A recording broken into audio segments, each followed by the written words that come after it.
Eu sou Elísia de Assis Alves, eu tenho 73 anos, né? Gosto de um pagodinho, né? Uma cervejinha levezinha, né? Eu adoro dançar. Meu nome é Winnie, eu tenho 12 anos e eu tô na 6ª série. Vou tratar você com a força bruta. Meu nome é Ana, tenho 14 anos. Me reabilita, pois esta vida não tá sopa. Meu nome é Vera, eu sou a filha da Elisa, a mãe da Maiara, da Ana e da Winnie. Meu nome é Maiara, tenho 22 anos. Você me O convidou. que você é mim? Com que roupa que eu vou pro samba que você me convidou?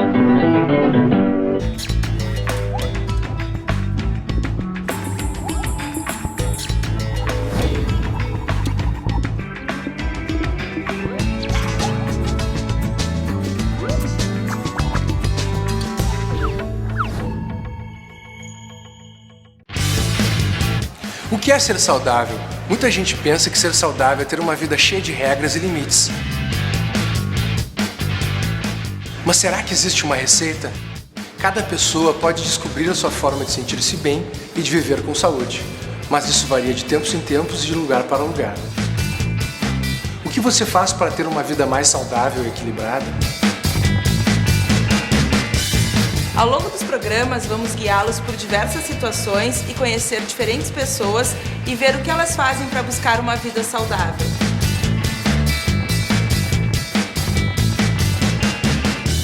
Também vamos ouvir a opinião de especialistas brasileiros sobre diferentes doenças e tratamentos. O programa de hoje vai discutir a saúde da população brasileira. Será que as pessoas no Brasil têm saúde?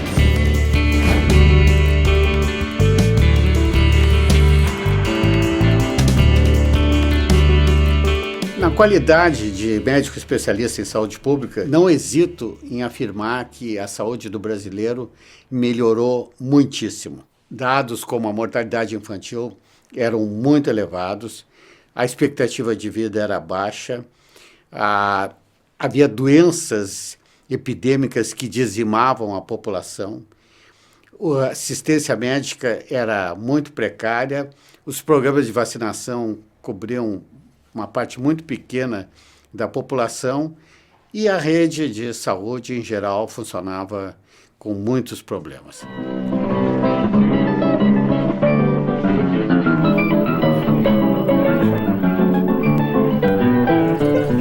Eu não tomo café preto, eu só tomo café com leite. Antigamente eu adorava um cafezinho, mas por causa devido à pressão alta, não é aconselhável o café preto, né? E como eu tenho também o problema da gastrite, então o café preto fazia mal. Para gastrite a gente sabe, né? Que tem algumas coisas que sim, não tanto, que eu te digo, nem tanto assim que eu parei de tomar café preto por causa da pressão, não, mas por causa da gastrite. Eu tenho, de vez em quando, algum problema ainda de estômago por causa do problema da vesícula, que é uma cirurgia que eu fiz. Aí eu falei para o médico, seguido eu sempre vivia com dores, seguido eu parava no hospital depois que eu me operei. Daí o médico disse que não adiantava, aquelas coisas que eu não sei devido, não sei o que é da cirurgia, né? O intestino recusava, né? Eu iria comer e ia sempre fazer nada. Professor Francisco, quando uma pessoa não se sente bem, o que ela deve fazer? Então, o ideal é que essa pessoa tenha um médico de família, que é um médico que especialista em problemas frequentes de saúde. Estudos não só aqui no país, mas em todo o mundo, mostram que um médico de família bem formado, com qualificação, ele resolve em torno de acima de 85% dos problemas de saúde que a pessoa possa apresentar, independente da faixa etária, do gênero, do tipo, da localização do seu problema. Muitas vezes a gente fala das vantagens para o sistema, né, de desobstruir os hospitais, de reduzir os custos. Quais são as vantagens, né, para a pessoa? É que um sistema baseado em atenção primária, ele oferece mais satisfação para os profissionais de saúde que estão trabalhando nesse sistema e especialmente para os pacientes, os usuários desse sistema. Maior satisfação por quê? Porque ele vai ter uma pessoa que conhece ele há mais tempo, que pode acompanhar ele ao longo do tempo, que pode atender todos os problemas que ele tem e mesmo quando ele vai ser encaminhado para outro especialista, por exemplo, ele ainda continua sendo coordenado, a coordenação do cuidado continua sendo feita pelo próprio médico de família.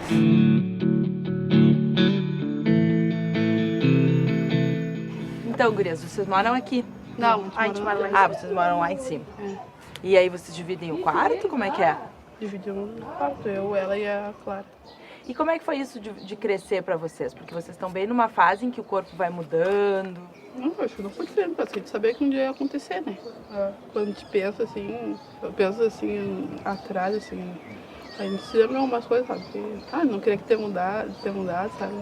Era melhor ser mais criança? Eu acho que sim. É. Agora, dia das crianças, eu não vou ganhar presente.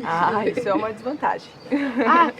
Vocês não podem fazer isso porque vocês não são mais criança. Vocês não podem fazer isso porque vocês não são adulta. Namorar pode? Porque para elas, eu acho que elas têm que estudar, têm que fazer algumas coisas antes, né? De terem filhos, de ter família, né? Porque aí depois fica muito difícil de tudo. E eu digo para elas, olha, eu fui ter meu primeiro filho, eu estava com 22 anos, quase 23 anos. Né? Eu digo, o que vocês aproveitam da vida? A Maiara mesmo, quando o tempo de aproveitar, no tempo que a gente saía para baile, para festa, para tudo, tá com filho. Minha mãe tem 7 filhos. A Maiara, o Leonel, o Luan, a Ana, eu, a Clara e o Bruno. A minha irmã Maiara tem 3 filhos. A Yasmin, a Raíssa e a Andriele. Não, agora que já estão aí, eu acho maravilhoso, né? Mas dá trabalho, né?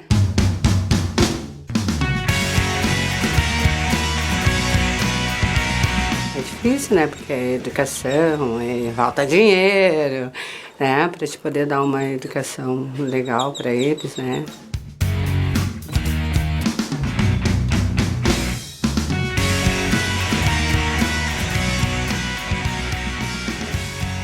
Então, Maiara, essa é a tua menininha menor. Andriele. Quantos meses ela tá? Ela tá com 5. E como é que foi a gestação dela pra ti? A dela foi a mais turbulosa, foi a dela. Eu tive que ficar em repouso, acho que desde o 3º mês. Então, te teve que cuidar pra não ter parto prematuro, pra ela não nascer antes do tempo. Sim. E como é que foi o pré-natal dela? Fiz todo o pré-natal dela. Se tem alguma coisa, a gente descobre desde o princípio já. Já tem como reverter o quadro, dependendo da situação. Já se cuida mais. Mas o teu pré-natal não teve nenhum problema além da dilatação e da dor antes? Não. E teve alguma das gestações que tu não conseguiu fazer o pré-natal? Da Raíssa eu fiz o final. Porque da Raíssa eu descobri tarde que eu tava grávida.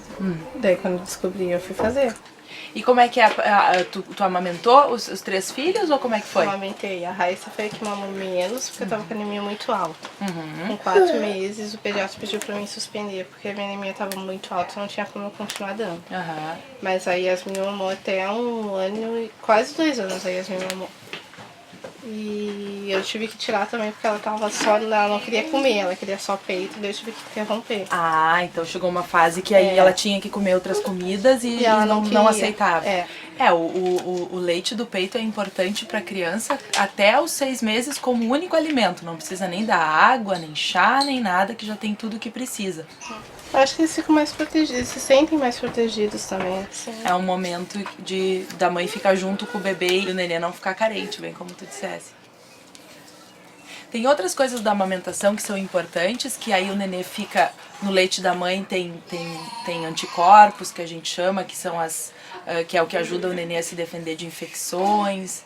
Se sabe hoje em dia que quem mama no peito tem menos doença crônica até quando é adulto. É menos obeso quando é adulto, então tem muitas coisas muito importantes de amamentar.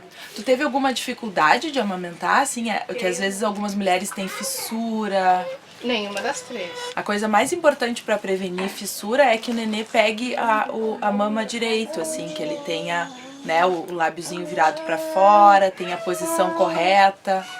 Tu teve esse tipo de orientação no hospital? Tive. Sobre a amamentação, como deveria ser, posição.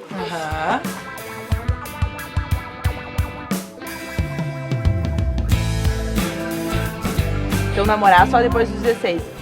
Mas então a mãe deixa? Deixa, mais ou menos. E essa coisa de menstruação, as duas já ficaram menstruadas? E vocês têm muito assim aquilo, a TPM, aqueles sintomas? Tem. E já tá bem reguladinho o ciclo de vocês, assim? Não, mais ou menos. Na idade de vocês é comum não tá bem regulado e com o tempo vai se ajeitando. E vocês sabem como se cuidar? Como se cuidar para não engravidar? Tem que usar camisinha, tomar remédio. Tomar o anticoncepcional, né? Quando a mulher toma a pílula, daí a pílula controla o ciclo da mulher. E aí faz com que a mulher não ovule, não libere um óvulo para poder ficar grávida. E aí por isso que tem que tomar todos os dias e sem parar. Não adianta tomar um mês e parar, outro mês e parar. Então tem que tomar 21 dias do mês, parar por 7 dias e aí tomar de novo no outro mês e assim indo. E tem a vantagem essa de regular a menstruação, porque daí a pessoa sabe que vai menstruar sempre naquele dia que fizer aquela pausa.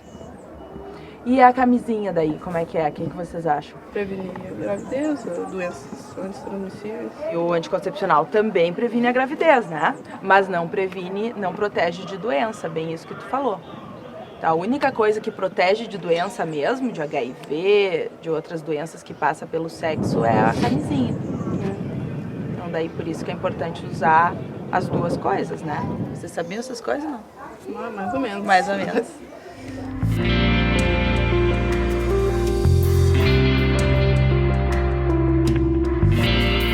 Ao contrário do século passado, quando as principais doenças no país eram as doenças infecciosas, né? Com a progressiva industrialização, com o surgimento de vacinas, com a mudança, principalmente das cidades do interior para a capital, mudou também o perfil das doenças que acometem hoje a população, né? As principais doenças são as doenças do aparelho circulatório, né? Que incluem as doenças do coração, os acidentes vasculares, cerebrais, né? E além dessas doenças, algumas outras também são bastante frequentes, né? São as neoplasias, as doenças do aparelho respiratório, na mulher as doenças endócrinas, principalmente o diabetes. E temos o surgimento de novas doenças infecciosas, como a infecção pelo HIV, a AIDS e algumas outras infecções que vêm surgindo, assim, que eram desconhecidas no passado. Eu já percebi que a senhora tem vários segredos aí para se manter com saúde, né? Procuro, né? Uma coisa é esse sorriso maravilhoso que a senhora tem, saber levar a família, né? Tem que ter uma sabedoria. Esse aqui é o Joel, meu filho, meu nenê, né? Essa aqui é a Roberta, minha sobrinha, é a filha do meu irmão, a filha do Joel, a Lauren,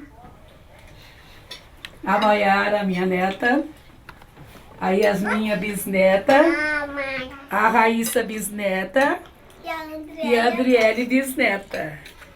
E os outros netos que não chegaram ainda, né? Dançar. Gosto de cozinhar, como adoro dançar também.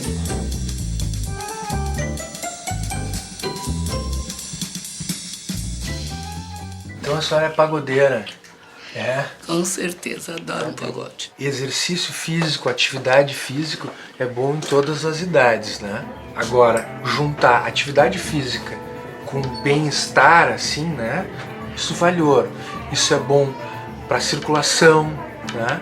Isso é bom para o humor. As pessoas que dançam, né? Elas acabam ficando muito menos deprimidas do que as pessoas que não têm esse tipo de atividade, né? Às vezes eu falo para as pessoas assim, como é que as pessoas entram em depressão? Né? Porque muitos motivos podia ter entrado, né? Quando perdi meus filhos, perdi meu marido, né? E eu encontro essa força nisso aí. Então, eu acho que por isso eu não entro em depressão.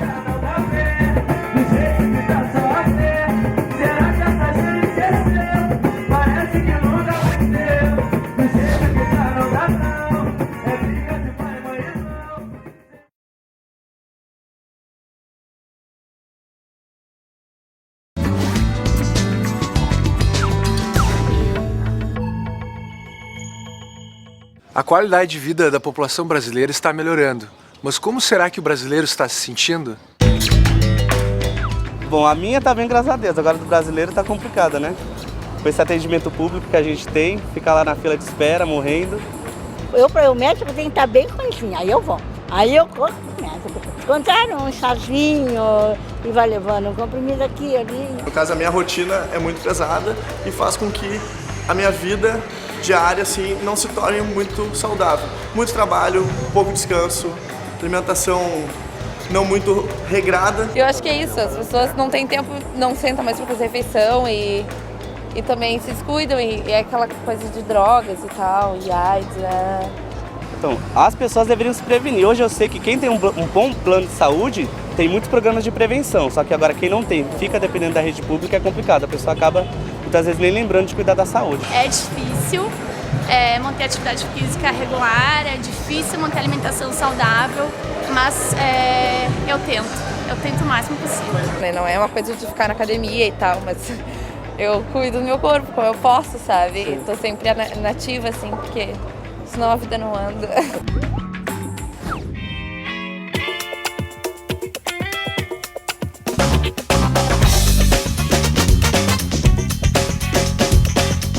O IDH, ele é o Índice de Desenvolvimento Humano. Ele foi criado em 1990. E por que ele foi criado? Ele foi criado para ser algo diferente da renda. Os países usam muito a renda como medida de avaliação para saber se a sociedade está bem ou está mal.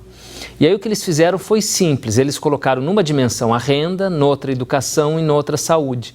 Então essa é uma das maiores virtudes do Índice de Desenvolvimento Humano do IDH, é que ele é simples, você pode falar sobre ele, você não precisa memorizar 20 diferentes variáveis para poder dizer como as pessoas estão. Ele é básico. O desenvolvimento humano, ele procura incentivar as pessoas a tomarem conta da sua vida. Mas muitas vezes o que acontece, pensando em termos de subdesenvolvimento, é o oposto. Você se vê sem poder e você acha que algumas coisas estão lá porque sempre existiram. Então esse é um problema que a gente trata como o problema das preferências adaptativas. Você se adapta, você diz, eu não tenho saúde, mas os meus amigos também não têm saúde. Quando a gente chega nessa idade é normal você não ter saúde. Essa posição de que é normal você viver mal é talvez o maior desafio para o desenvolvimento humano. E a saúde pública se baseia numa coisa que se chama epidemiologia, que é o estudo dos fatores que condicionam o aparecimento e a distribuição das doenças na população e que se expressa exatamente por meio dos indicadores. Eu acho que o Brasil tem que dar o grande passo, que é mover para uma estratégia de prevenção, né? Uma prevenção assim, em larga escala. Porque a grande maioria das doenças, elas são preveníveis, né? Tu vê que as doenças cardiovasculares, que são as mais prevalentes, se tu conseguir mudar os hábitos da população, né, do ponto de vista de maior prática de exercício físico, menos sedentarismo, tu consegue mudar assim radicalmente, né, a incidência dessas doenças.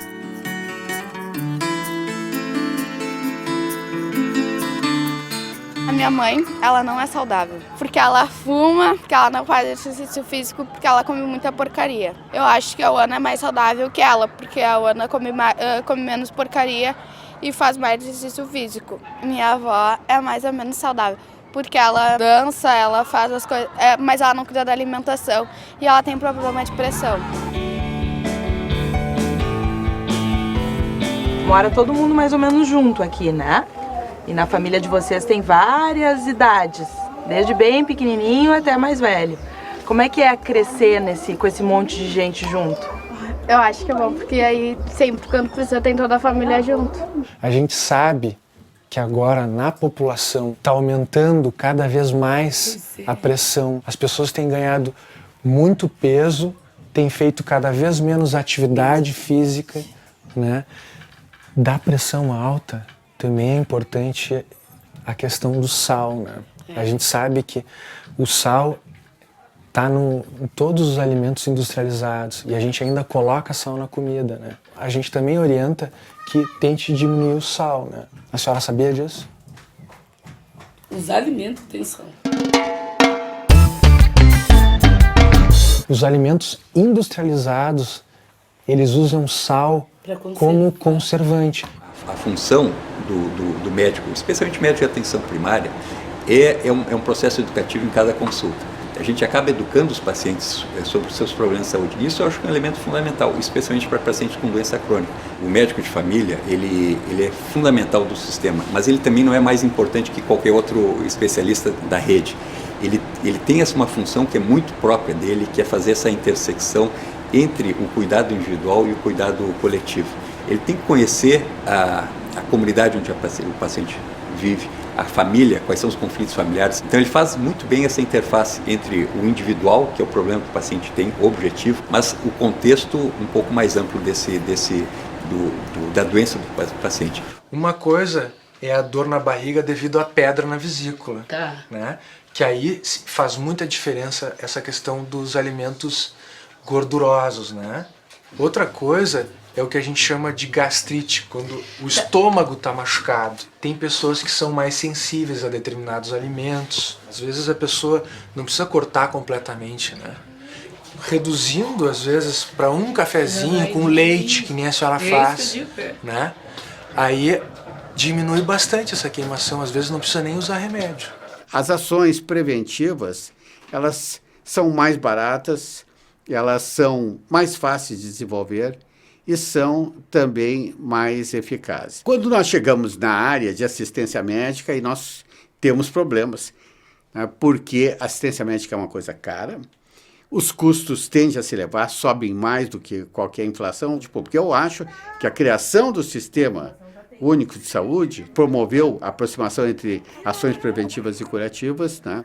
Tornou a saúde de fato um direito cidadão e um dever do Estado, e se continuou com programas como o Programa de Saúde da Família, que realmente levou à prática esses conceitos, né? Para te fazer prevenção, tu tem que trabalhar com a repetição, né? Em todos os níveis, tá? Em todas as oportunidades, tem que estar dizendo a mesma coisa, assim, de uma forma coerente, de uma forma que seja facilmente compreensível pela população, mas é uma coisa que tem que ser repetida. Quando tu para de fazer, as pessoas relaxam, porque não é fácil, entende? Não é fácil tu comer de uma forma saudável, não é fácil tu te mobilizar quando está frio, quando está chovendo, para caminhar, para fazer o exercício físico. Além de ir para o colégio de manhã, eu venho para o Instituto Ronaldinho de tarde, fazer atividades diversas como dança, teatro, judô,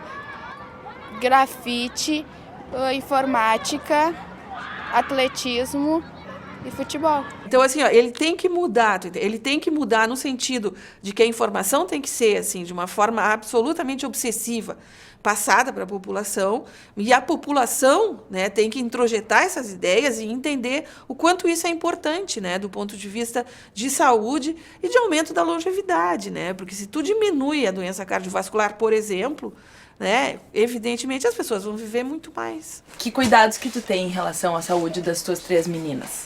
Olha, eu tento levá-la sempre que possível no médico, fazer exame de sangue pelo menos uma vez por ano. Uhum.